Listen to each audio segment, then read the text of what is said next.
Henry Wadsworth Longfellow. His life, his literary work, his poem Evangeline. Conference. Related at Moncton February the 27th, 1907. To celebrate the centenary birthday of Longfellow, by the Reverend P.H. Bourgeois, CSC. St. Joseph College, University of Moncton. Mr. President, ladies and gentlemen. The thought that brings you all here tonight is a thought of admiration and of gratitude. This is an honor that you do to yourself. You want to remember the memory of a literary man who was also a philanthropist, a heart of gold. You came here to make a tribute well-deserved to the memory of Henry Wadsworth Longfellow, the distinguished writer who has written pages so much touching about our sad saga. The kindly and gracious poet is the one we are pleased to salute all around the world today for his centenary birthday. Right now, the majority of the great monthly magazines and daily newspapers of the American Republic dedicated at the illustrious professor poet of Bowdoin College and Harvard University many long pages, filled with wonderful articles and assessments. We, the Acadians, we also want to take our place, and join our touched and grateful voices to the rising chorus of praise from all parts of America, in honor of the bard who sang the holy and inviolable fidelity of Gabriel Lajeunesse and Evangeline Bellefontaine. Wherever the touching romance Acadian Evangeline was read, in the cottage of the poor, in the palaces of the great, in England, as in Denmark, Italy, France, Spain, and Germany, where the poem Evangeline was translated in the language of all these people, tears of sympathy felt from their ills because of our main events of 1755. What was written about us, throughout the Longfellow's poem, has obtained for us recognition, love and respect. Tonight, ladies and gentlemen, under the auspices of the Interesting and Patriotic Assumption Association, I am going to try my best to tell you about the main steps of Henry Wadsworth Longfellow's life, and then we briefly review some of the best of his poetical works came out from his pen. In the second and final part of this conference, I will summarize the beautiful poem Evangeline, come from our own history, and I will introduce here and there a few notes of general appreciation of the literary works of the great poet. Henry Wadsworth Longfellow was born in Portland, Maine, the 27th February, 1807. He was still young when he was sent to schools in his hometown. At 14, he began his classical studies at Bowdoin College, Brunswick, Maine, and he finished these one with great success in 1825. We used to say that from 1818 to 1825, we have never seen since that time so many distinguished students living together in the walls of Bowdoin College. These include, among others, the historian J.S.C. Abbott, Franklin Pierce, who became later President of the United States from 1855 to 1857, the novelist Nathaniel Hawthorne, etc. During the first part of the 19th century, there was a new breath for classical literacy in New England, as in the whole world. This revival has brought the omen of numerous and important innovations. The high school and university education of the United States was going to feel his salutary influence and power. It was at this time that the directors of American institutions have decided to expand the scope of their classical studies and change some of the traditions of their teaching. Harvard gave the impulse to this movement by founding a chair of modern languages, which included, from the beginning, the teaching of the French and the Spanish language only. George Ticknor, who had studied these languages in Europe, was the first teacher assigned to teach French and Spanish at Harvard. When Longfellow finished his classical studies at Bowdoin in 1825, since already 7 years Ticknor taught modern languages at Harvard. His class were so highly appreciated by the American public that Bowdoin College has decided to introduce the teaching of modern foreign languages in its curriculum. After completing his classical studies, Henry Wadsworth entered at the office of his father, a lawyer, the Honorable Stephen Longfellow. By then he was intended to study the law, more by obedience to the wishes of his family than by personal taste for the institutes and Pandects. There he spent only 6 months. First he felt more attracted by the study of literature and modern languages. In addition, the directors of Bowdoin College induced him to get these studies, and urged him to travel for this purpose. Once, they promised to give him the chair of modern languages in their establishments, if he wanted to be involved in earnest for several years, in the practical study of these languages. The Honorable Stephen Longfellow went along with the wishes of his son and those of directors of Bowdoin, and the young Henry Wadsworth began his journey to Europe. He spent 4 years, visiting the British Islands, France, Spain, Holland, Germany and Italy. He came back to Bowdoin College in the fall of 1829, where he taught for 6 years. In 1835, the directors of Harvard University offered him the chair of modern languages and their institution already became famous. In the purpose of a better performance of his duties for his new difficult position, Longfellow went over to Europe where he spent 15 months. This time he visited Denmark, Switzerland and Germany. He began as professor of modern languages at Harvard in 1836, and it fills that office continuously for 18 years. Already in 1831, while he taught at Bowdoin College, Longfellow married Mary Storer Potter, daughter of the Honorable Barrett Potter of Portland, Maine, a distinguished and clever woman, being interested by literature and science. In November 1836, the same year Longfellow has begun at Harvard his professorship. Madame Longfellow died during a trip to Rotterdam, in Holland. The poet recalled his memory in a piece of poetry entitled Footsteps of Angels. Please allow me to detach and read the following stanzas, very beautiful, very touching. Ere the evening lamps are lighted, and, like phantoms grim and tall, shadows from the fitful firelight dance upon the parlor wall. Then the forms of the departed enter at the open door. The beloved, the true-hearted, come to visit me once more. He, the young and strong, who cherished noble longings for the strife, by the roadside fell and perished, weary with the march of life.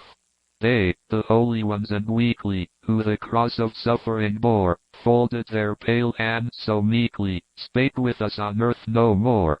And with them the being Bodeus, who unto my youth was given, more than all things else to love me, and is now a saint in heaven. With a slow and noiseless footstep comes that messenger divine, takes the vacant chair beside me, lays her gentle hand in mine. And she sits and gazes at me with those deep and tender eyes, like the stars, so still and saint-like, looking downward from the skies.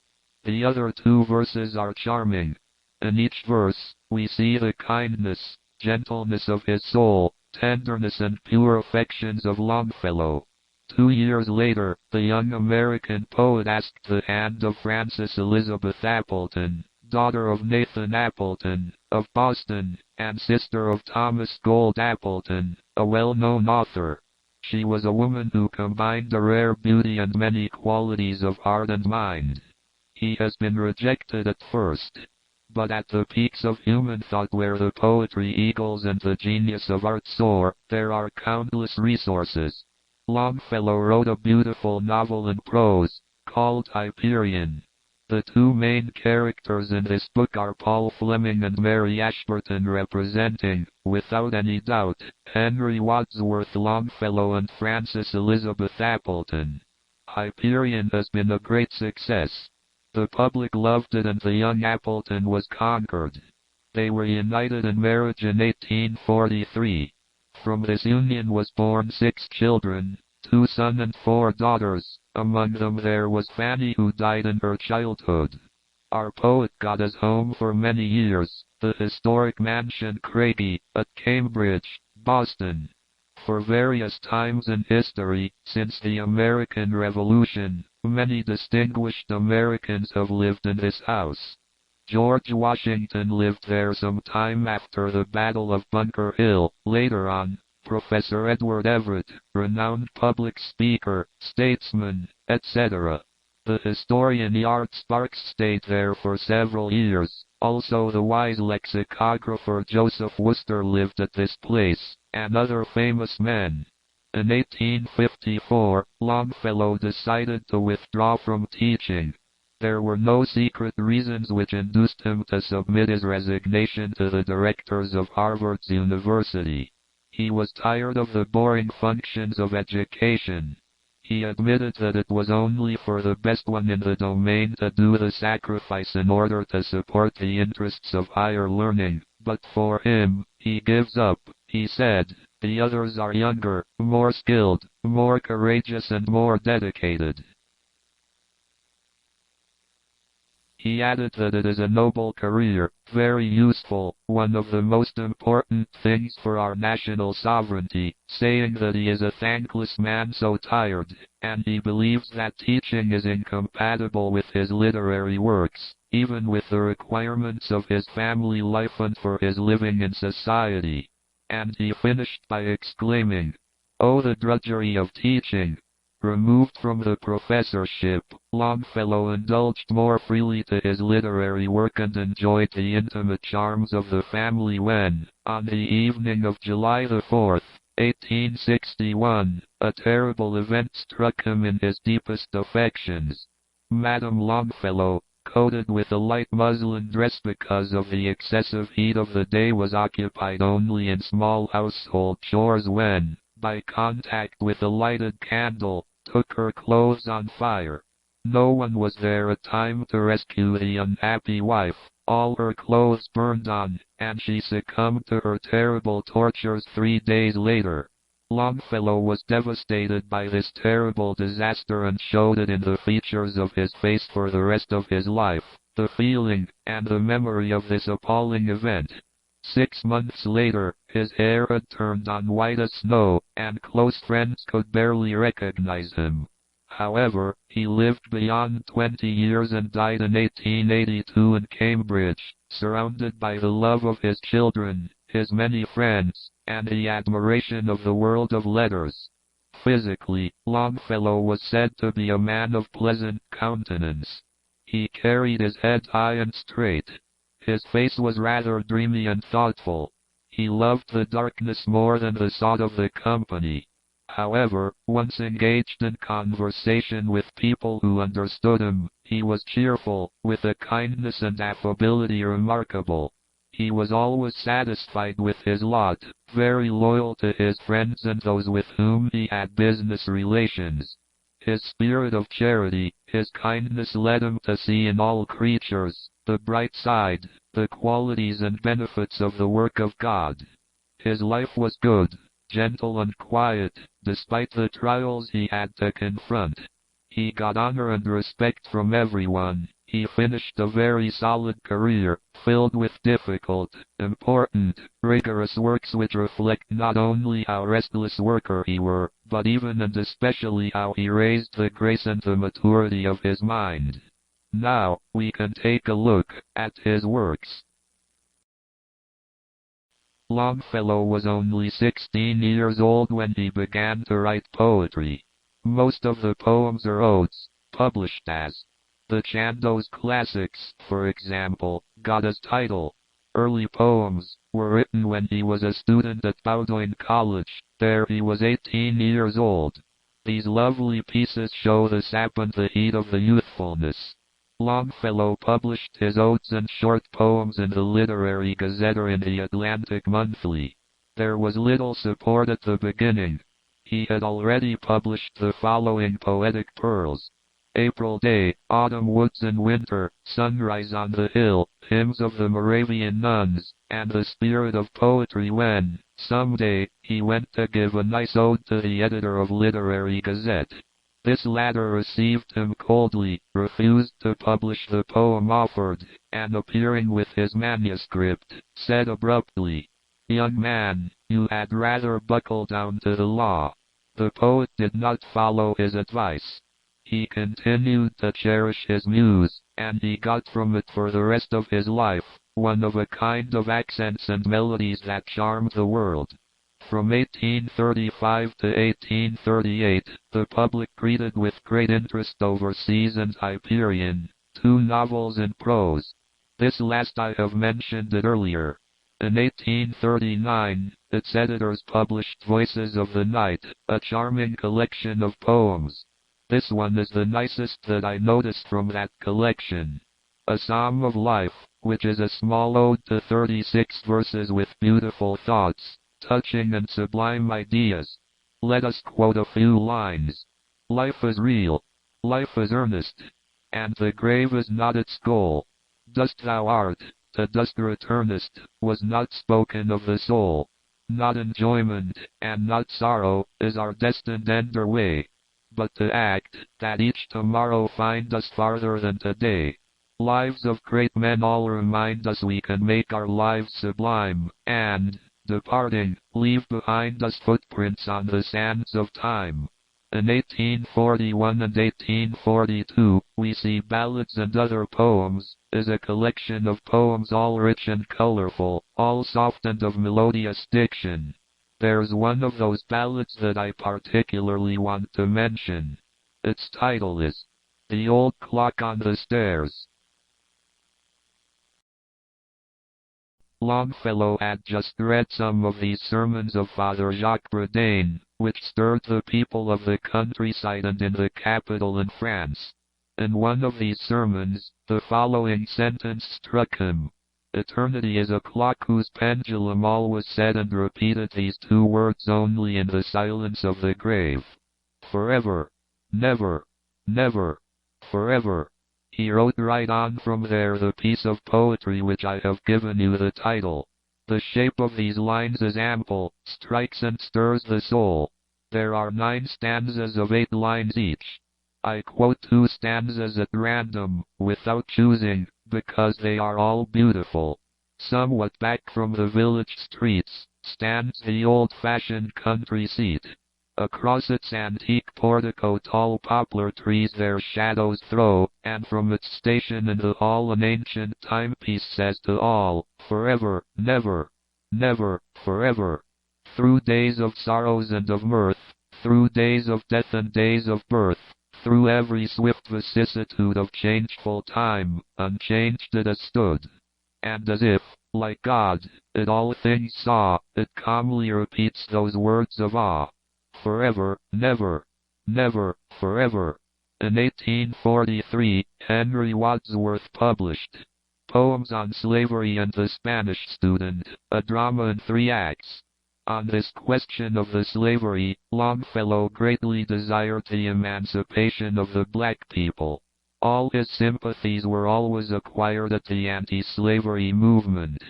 From his youth, even on the benches of the college, Longfellow was an abolitionist, a disciple of the school or the doctrine of William Lloyd Garrison, who was, in the United States, the great agitator against the slave trade.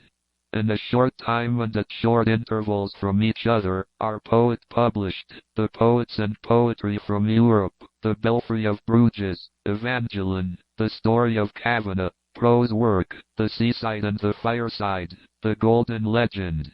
The latter work is the translation of a medieval Latin poem, composed by Jacobus of origine Dominicaine, and written in the 13th century. In 1855, the public enthusiastically welcomed his beautiful poem, The Song of Hiawatha. They sold 50,000 copies in the 2 years since its first publication. However, few books in America were so violently criticized. The editors were exasperated. Mr. Fields, director of the company that had bought the copyrights to publish and sell this poem, came to the poet one day and complained bitterly. "Mr. Longfellow," he said, "some newspapers, some magazines, all kinds of writings revile the Song of Hiawatha. Take your pen and fight back. It is necessary that you make an end at these abusive and libellous writings. How is the selling of the book?" Longfellow said softly, "The book, the book?" Said the editor, who did not expect this question, "We cannot even produce enough to furnish for those who ask for it." "Well, let the envious and the discontents howl. They make great advertising on your behalf," said the poet. We can say about Longfellow what a prominent French critic said about Casimir Delavigne, which got the same aptitude of the beauty, same kind of nature, and even the cheerful literary productions are very similar to those of our American poet. His life was better than the life of a philosopher. It was the life of a sage.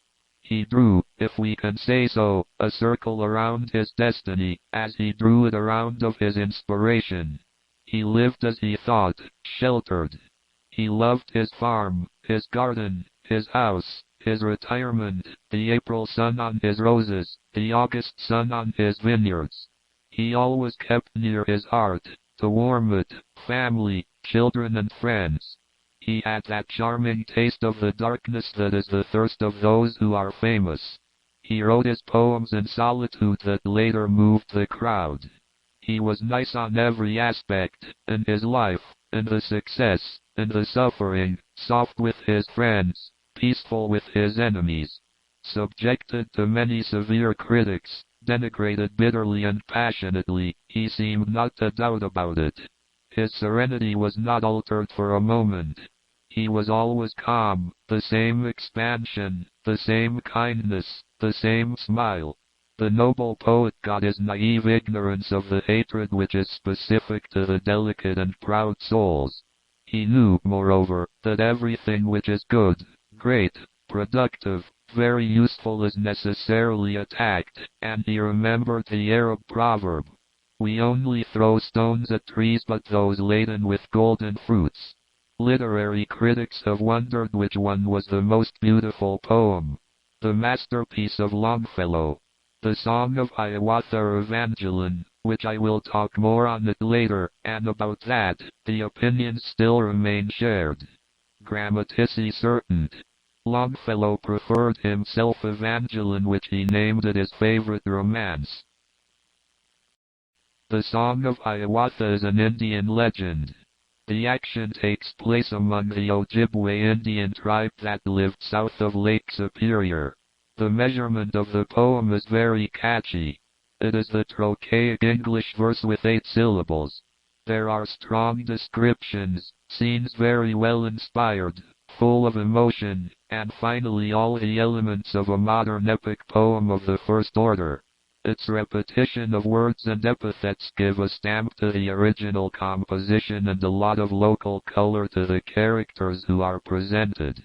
The famine chapter, where he recounts the suffering that felt among the natives during an exceptionally severe winter, is very impressive. It contains about 200 lines. Let me read you the first 25 lines. "Oh, the long and dreary winter! Oh, the cold and cruel winter! Ever thicker, thicker, thicker froze the ice on lake and river, ever deeper, deeper, deeper fell the snow o'er all the landscape, fell the covering snow, and drifted through the forest, round the village. Hardly from his buried wigwam could the hunter force a passage. With his mittens and his snowshoes vainly walked he through the forest, sought for bird or beast and found none, saw no track of deer or rabbit, in the snow beheld no footprints, in the ghastly, gleaming forest fell and could not rise from weakness, perished there from cold and hunger. Oh, the famine and the fever! Oh, the wasting of the famine! Oh, the blasting of the fever! Oh, the wailing of the children! Oh, the anguish of the women! All the earth was sick and famished. Hungry was the air around them, hungry was the sky above them, and the hungry stars in heaven like the ills of wolves glared at them. There are many other interesting poems emerged from the fertile pen of Longfellow. It would bother you, read you a catalogue that give you the titles of all these works. I choose the key. The Courtship of Miles Standish, half-mock and heroic poem, which greatly amused the American public. The Tales of a Wayside Inn, which means Tales of an Inn at the Edge of the Road. These stories are a collection of interesting stories. There's one which was inspired from our history as an ode of 300 verses, with the title, The Baron of St. Castine, in which one the poet relates the odyssey of the Baron de St. Castine, since his departure from his father's house in the Pyrenees, France, until his marriage at Matholda da Cawando, an Abenaki princess. We cannot ignore his gigantic task, the translation of many works from Dante. About his translations, I want to add that Mr. Longfellow has done many works of this kind, and has received for it notable success. He translated into English verse many poems very elegant from Spanish, Portuguese, Italian, French, Old English poetry, Swedish, Danish, German poems, which show that he was an unremitting worker. As well, he got a vast erudition. In his various works, Longfellow was the poet of the liberty, of the philanthropy, of the fraternal charity, for the emancipation of the oppressed people, the poet of the pure and simple affections, the champion of the beauties of the nature, which he always recognized God as their creator and master, the poet with feelings that inspire us the true, the good and the beauty. Longfellow was not only a Christian poet, but an educator for the people, an apostle of Christian freedom well understood. In addition, tender nature, loving heart, he was the poet of the kids. The company, the amusements of youth, and especially small children, always charmed him. I shall add one word to this short assessment. The influence of the works of Longfellow has been immense for the men of goodwill. His large scale of view, his sympathy for those who truly are struggling at the bottom of the social order, have revolutionized the ideas of his compatriots. There were half-century ago, especially the Puritans, who, having been victims of intolerance in Britain, became themselves, at once, the champions of tyranny and of despotism in America. Now about his admirable Acadian poem, Evangeline. The poem Evangeline was published in 1847 and contains about 1,400 lines.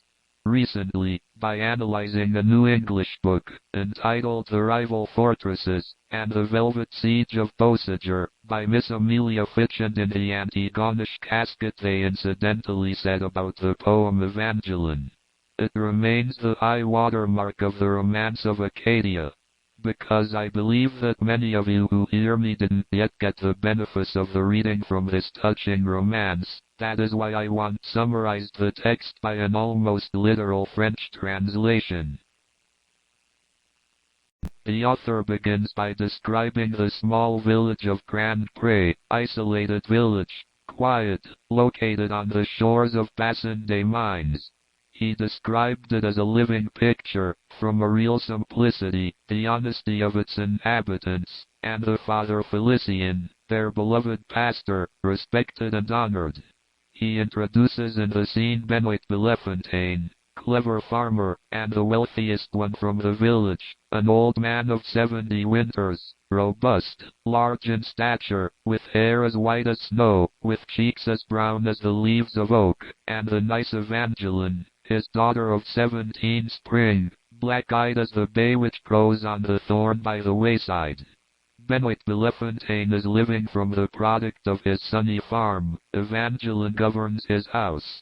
More than a boy, says the poet, appears in Benoit Bellefontaine's house, but among them, the young Gabriel Lajeunesse was the preferred, the one who was truly welcome. Gabriel was the son of Basil Lajeunesse, the blacksmith, powerful man in the village, and honored by all. Since their childhood, Evangeline and Gabriel grew up together as brother and sister.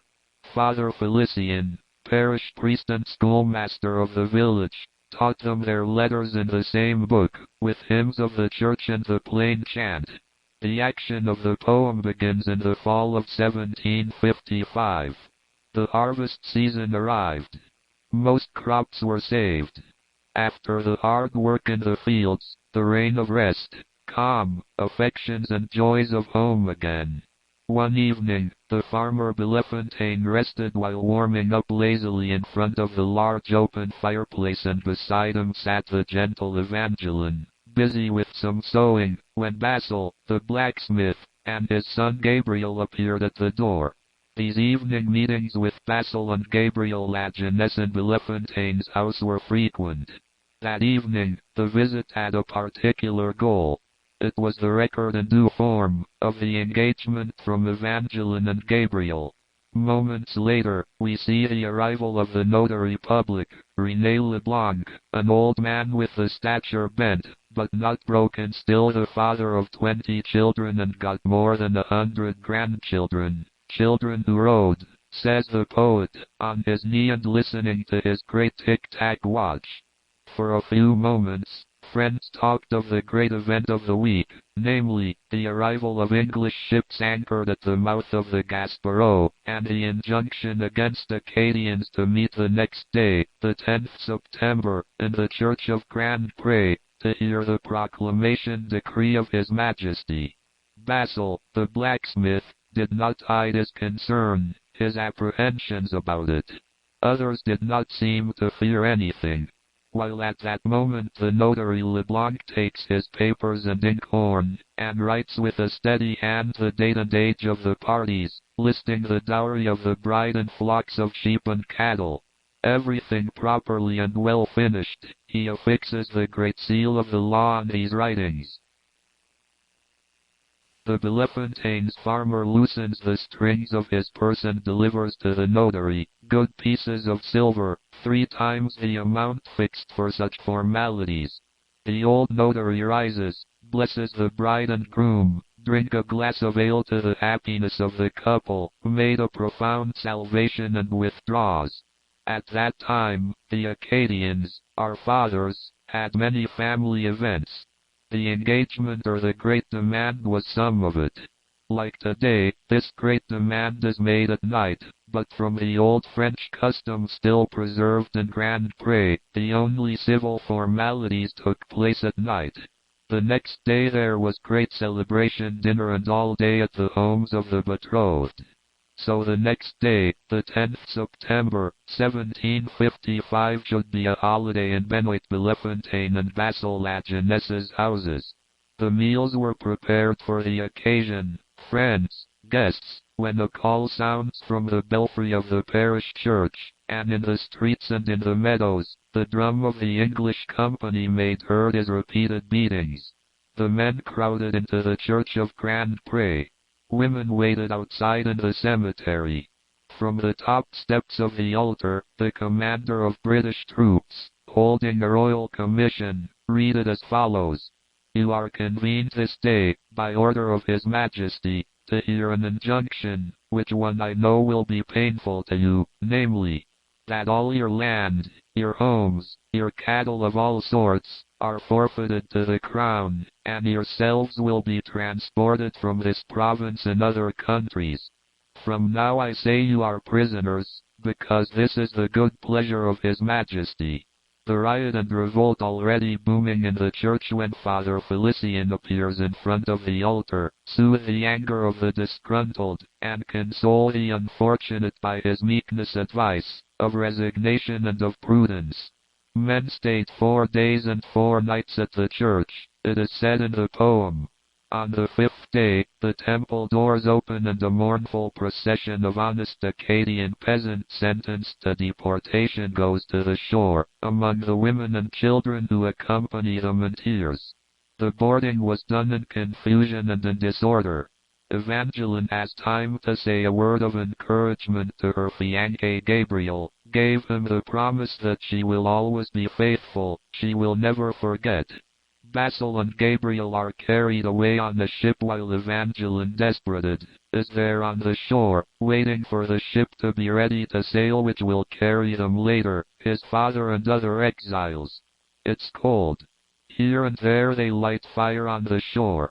Around these fires we see faces bleak, sinister shapes, almost like some desperate outlaws coming together, and in group they speak in whispers. They wonder whether their condition and truly dramatic situation are the reality and not a dream. Benoit Bellefontaine sat not far from the shore, with hollow Ilses, and haggard, veiled by intense pain. Suddenly, deep hugs hurt him and paralyze his heart. Since leaving the church, he has not uttered a single word. Suddenly, south shore, there rises a bloody red light and stands still, widening and widening, and finally the golden firmament shows his brilliant reflections. It not only shines on the sky, but on the ships moored in the harbor of Grand Pre. Columns of smoke mingled with jets flame as the wind spins in the air, raising them at the same time. On shore, the crowd looks anguished at the scene of desolation, and all cried, in a common pain, "Alas, they burn our houses. We will never see any more our beautiful village of Grand Pre." Distressed, dismayed at the sight, Father Felicien and the young Evangeline staring at this scene of terror, when turning at the end to speak to their silent companion, the farmer Bellefontaine, they find out, horror. The old man was laying full length on the shore. His body lay motionless. Under intense pressure from the pain, the soul was freed from the bonds of the body and had gone to some calmer and more serene spheres. The priest slowly raises the hand of the unfortunate dead. Evangeline, seized with terror, knelt beside his father. She sobbed loudly, then vanishing suddenly. She collapses on the chest of his father, who has just breathed his last time. Evangeline remains all night plunged into a deep sleep full of oblivion, and when she wakes up a large crowd around her. They are friendly faces who look with compassion. Ilse is filled with tears. A few minutes later, she hears a familiar voice, from Father Felicien, who told the people, "Let's bury him here by the sea when happier times will bring us back into our homes. Then his holy dust will be piously carried on in the cemetery. Without any knell, without the ceremonies of the rite of our holy church, with the blaze of the burning village for funeral lights and candles, these victims, sentenced to an asylum in foreign lands, bury, near the sea, their venerable patriarch, Benoit Bellefontaine, the largest farmer of Grand Pre." This is the bottom of the first scene of the poem.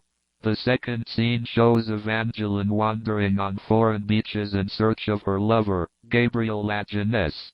She was young and beautiful, says the poet, but alas, before her extended, dark, vast and silent, desert of life, his path marked by the graves of those who had groaned and suffered before her. She stops in cities, visits the cemeteries, looks at the crosses and tombstones, sometimes sits near some graves without a name, and thought that perhaps Gabriel is there already at rest. And she continues to travel, always in distress, grief, sorry. After many years, we see her down the Ohio River, passing the mouth of the Wabash, and sailing on the Mississippi River in the company of Acadian boatmen exiles like her and with Father Felicien, now her protector and guide. She continues her research in Louisiana because she learned that Basil la Jeunesse settled down there with her boyfriend Gabriel. Acadian boatmen guiding Father Felicien and Evangeline have already visited the lazy waters of the Bayou Plaquemine, between Baton Rouge and New Orleans. One night, they got no rowing relay, nor rest. The day after, when already the sun rose in the sky, gilding the surface of Lake Atchafalaya where their boat was advancing quietly among the islands of Wachita, the Lotus held up his golden crown above the heads of boatmen and the air was already beginning to droop in the heat of noon. Under the breath of fragrant magnolias and thick hedges of roses in bloom, the travelers took a break, landed in a place somewhere away. They moored their boat under the branches of the willows that lined the Wachita and scattered on the green lawn. Tired of their night work, they slept. While they rested, on the same river, among the countless islands, in a slight canoe sprang and leaped rapidly into new horizons, a canoe pushed forward by the sinewy arms of hunters and hardy trappers. The bow of the boat was turned towards the north regions where there were many bisons and beavers. At the rudder, in a pensive and anxious, stood a young man with black hair and disorder-shaded forehead, and whose features were clearly marked by great sadness. It was Gabriel Lajeunesse, who, even that morning, fed up of waiting, unhappy, worried, went to travel in the Wild West, to forget his sorrows and his unrequited love. Near the opposite shore of the island where Evangeline and foreign boatmen were resting behind a screen of palmettos, the Gabriel's canoe slipped quickly under the lee of the island. No angel of God was there to wake up the girl or a boatman any of the crew, to hail the trappers and the fugitive bridegroom. Soon after, the boatmen of Evangeline awaken and continue their journey when, towards evening, they entered in the Tech Bayou, which has been called the Eden of Louisiana. Through the Opelousas, above the crest of the wooded mountains, they saw a column of smoke rising from a nearby house. At the same time they hear the distant roar of the cattle. Near the banks of the river, shaded by oak trees, they saw last, isolated and quiet, a house made of cypress wood, the roof low and large, supported by slender columns, garlanded with roses, surrounded by vineyards and a broad and spacious veranda. They are going there to get information, not knowing that the owner of this mansion was the old Basil Lajeunesse, the former blacksmith of Grand Pré. Now here in Louisiana, he is a rich owner of countless flocks. In front of his house, riding a horse, and with a Spanish sombrero, Basil Lajeunesse saw these foreigner boaters coming toward his home. Suddenly he recognizes the Father Felicien and the young Evangeline. He jumps off his horse, and arms extended, with exclamations of joy and surprise, rushes to his visitors which he embraces and welcomes home them with great hospitality. He learns to Evangeline that her fiancé Gabriel, in order to occupy his mind, just from this very day, left for a long trip in the north, in order to trade some mules with the Spaniards, and from there to enter into distant areas to hunt fur-bearing animals in the forests and trap beaver on the river. But, said the old Basil Lajeunesse for Evangeline, be quiet. Tomorrow we're going to reach out the fugitive lover. He is not far down the road. Moreover, the fates and currents are against him. We will go in the red dew in the morning, we will pursue him with diligence, and we will be restless until we bring him back to his prison. The evening passes quickly. The friends have so much to say, so many memories to mention. The next day the expedition for the research of Gabriel Lajeunesse set off. Father Felicien stays at old Basil Lajeunesse's home, while the latter offered to lead the expedition. Some passengers left in canoe, on water, some others on horses, on the ground. They failed as they had originally hoped. Every day they believe that they will reach the fugitive Gabriel, and every night brings them a new disappointment. They go so far in the west, even where the Oregon, in the Walla Walla area. Several times in their march, they think they see the smoke of a campfire rise in the morning air at the bottom of a valley far away, in front of them, but in the dark, when they reach the place, they find only ashes already cold. One evening, our travelers were arrived on the bottom of the Ozark Mountains, and they were resting, sitting around a bright campfire. An Indian woman of the Shawnees tribe, whose husband, a Canadian voyageur, was killed, took refuge in their camp. She tells her story to the passengers and told them that, on the western side of the Ozark Mountains, remains in a small village the Black Robe, the leader of the mission. "Let's go to the mission," said the passengers, "and there we will probably have some good news." The next evening, travelers come to the Jesuit mission. The missionary told them that Gabriel Lajeunesse went there 6 days ago. He went far to the north, he said, but he promised to return to the mission in the fall. Evangeline asked to remain in the Jesuit mission to await Gabriel Lajeunesse, and those who accompany the bride came back to Louisiana. Autumn comes and goes, and the winter, but Gabriel did not return to the Jesuit mission. The following spring was just the awakening of the nature. The notes from the robin and the bluebird resonate in the plains and in the woods, but Gabriel still did not come back. During the summer, a rumor floats that he lives in a camp house in the Michigan near the Saginaw River. Evangeline left the Jesuit mission. Days, weeks, months go by. Evangeline wanders from country to country. We found her later in Philadelphia. The ordeals of his life have made from her a resigned person, devoted to good and salvation of others. She is now Sister of Mercy.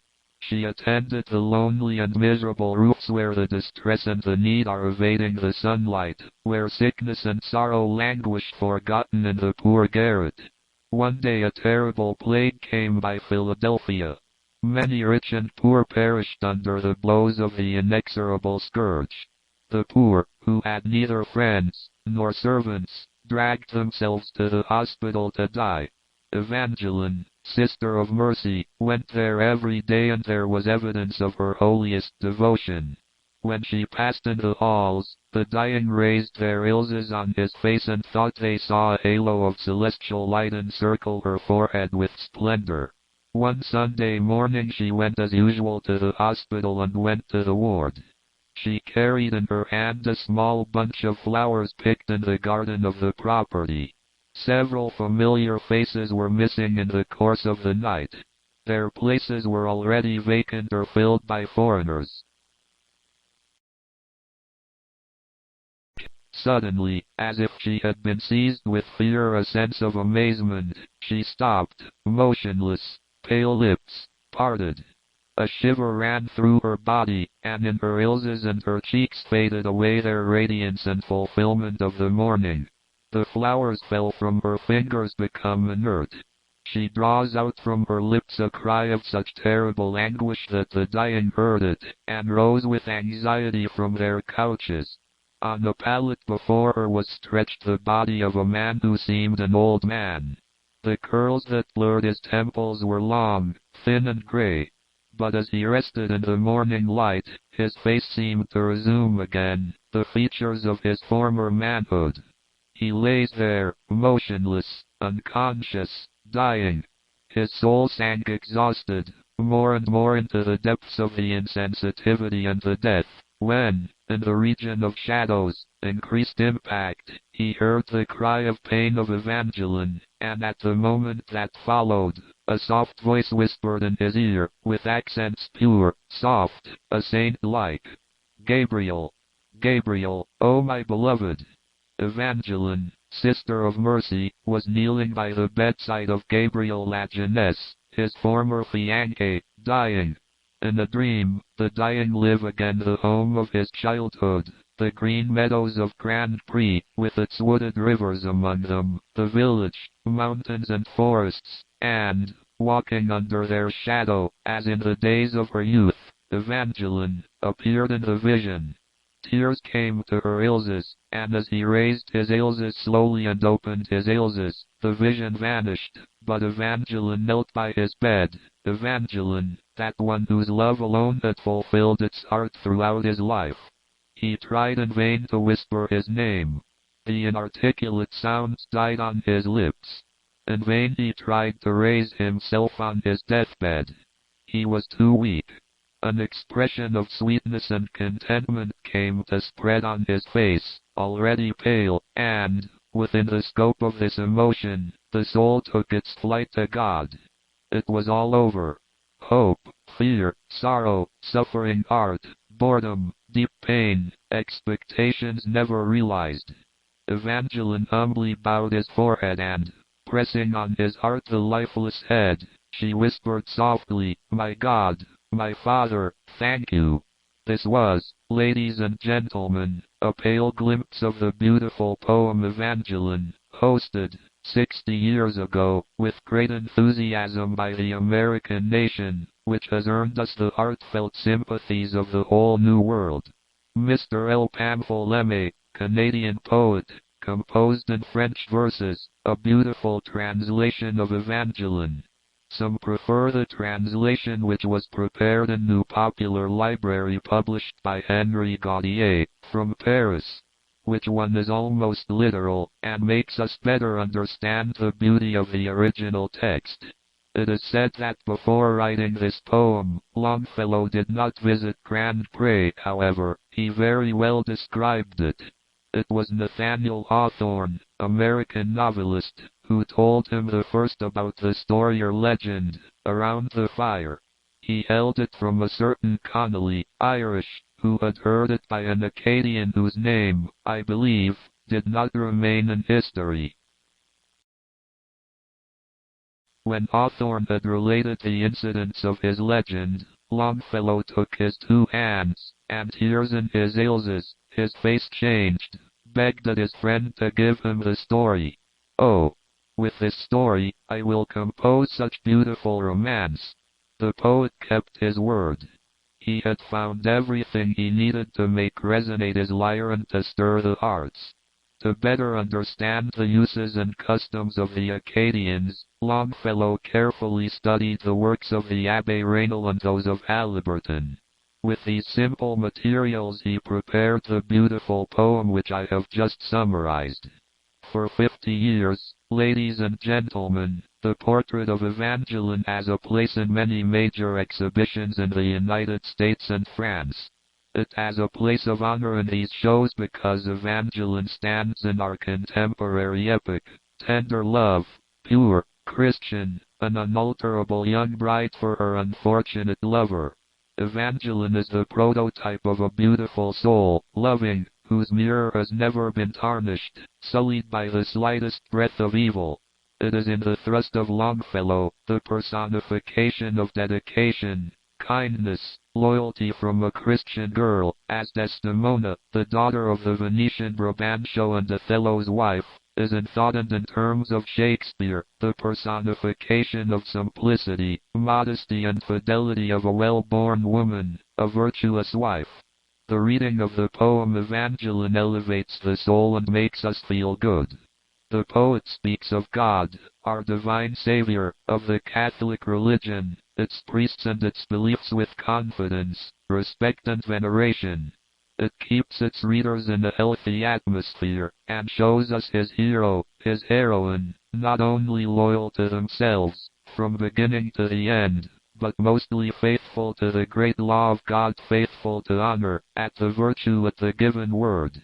This romance is written in dactylic hexameter English, right as Goethe has illustrated, it is said, in his Hermann and Dorothea, become elegant with the fine and harmonious pen of Longfellow.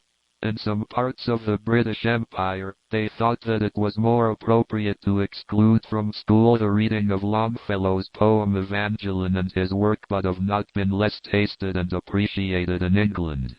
2 years after his death, a bust of the Evangeline's poet was placed in the part reserved for the outstanding poets in Westminster Abbey. And you know that a simple marble tablet, an inscription wall or a bust, in the interior of Westminster Abbey, is the greatest posthumously honor that England only grants to their very distinguished children and very few foreigners, even the most illustrious. Therefore honor, ladies and gentlemen, for Henry Wadsworth Longfellow, Professor Emeritus, the philanthropist poet who today we celebrate his centenary birthday. Tribute of honor at this fair and kindly writer whose soul and feelings have risen above the squabbles of race and religion, the Tolstoy of North America whose people cheered his claims, his calls for justice and humanitarian actions from the governments. Honor, tribute and recognition for his breadth of mind, as much for his teachings, which have greatly contributed to impress upon his contemporaries the great law of Christian brotherhood, and the emancipation of enslaved peoples. Honor, respect, gratitude and praise to Henry Wadsworth Longfellow, one of the purest literary glories of the American people, the best apologist and defender for the exiles from Grand Pré. His name and memory are still honored in our homes. Finally, the great ideas of tolerance, kindness, justice and peace that he has thrown to the winds of North America always produce more fruit, and soon the world will rise to say that the United States and Canada, the two great nations of North America, these nations are the freest, the happiest and they get the best governed state existing on the earth's surface.